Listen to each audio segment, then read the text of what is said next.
As a business coach, I often get asked about career pathways, where a business owner can go with their career. So this short little video will hopefully explain to you some considerations that you may need to have as a business owner about where you're going to go with your career. Typically, when a person finishes their training, whether it be as a tradesman, baker, candlestick maker, mechanic, painter, no matter what their trade training, or it could be as a professional, a doctor, lawyer, and accountant.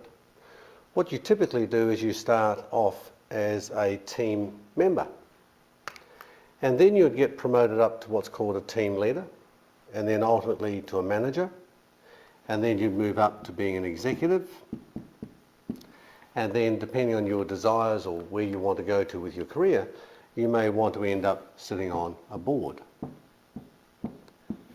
Now, sitting on a board could be anything from $10 or $20 million a year in revenue. There's two parts to managing a business, and one of the first parts would be the operations. And that's where you are looking after the daily operations of the team members and the team leaders. And you're worried about how many jobs you're going to be doing per day, and are you able to get them out on time, and it's very technically orientated.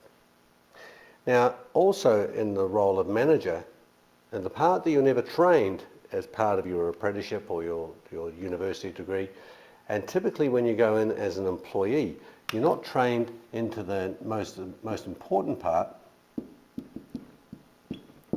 as how to run the business. You're not taught about how to manage cash flow budgets, you're not taught how to set them, you're not taught about recruiting staff, you're not taught about disciplining staff, you're not taught about advertising for marketing, you're not taught a lot of things about managing the business. But they're all critical things. So you start off working as a team member, and typically when you do that, you are focused on things that affect you on an hourly basis. And if you're a team leader, you'd be focused more about what you do on a weekly basis. And then as a manager, you're normally focused on things that happen on a monthly basis,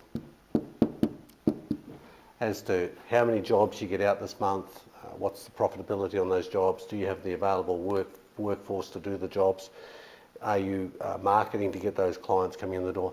And then if you move up into the role of executive, you're worried about things that are going to be affecting you from 0 to 12 months. And then ultimately, if you decide to go this way and you head towards being on a board, you're worried about 0 to 5 years. And when you're getting this thing right, you move up the hierarchical chain, and you'll go from being a team member up to being a team leader. And that's great. That's the way it's supposed to be. And if you get that right, you'll move from being a team leader up into being a manager. And that is also right. And that's, for you as a business owner, where you probably moved on and decided, I can do this just the same as my boss. But the weakness that you've got, and what I find in our coaching practice here, is that most business owners are never trained in how to actually run a business. And what normally happens to business owners that don't get this right, and the warning signs are where they get sucked back down on a daily basis, back down to being a team leader. Or when they get sucked down, and worst case scenario is when they get sucked down to being a team member. And they're back on the tools and they're billing their time out, and there's not a lot of future when you're going in this, and what it seems to be is you go up from team member to team leader, from team leader to manager, and you go manager back down to team member. And you seem to be repeating this time and time again.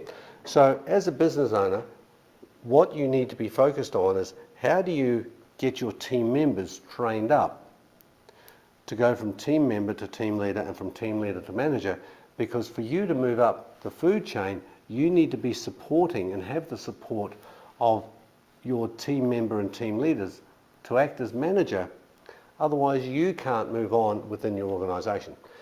Now, in your organisation, if you've got a great culture, then it's where you want to recruit from within and promote as much as possible. But where you may not have the skill sets, then it's time to be looking at saying, well, how do we bring in lateral recruits into the company? And so we can add to the gene pool, so we can add to the brains trust, so we can get more intelligent people working with our company. If you've got any questions regarding this, please contact your business coach.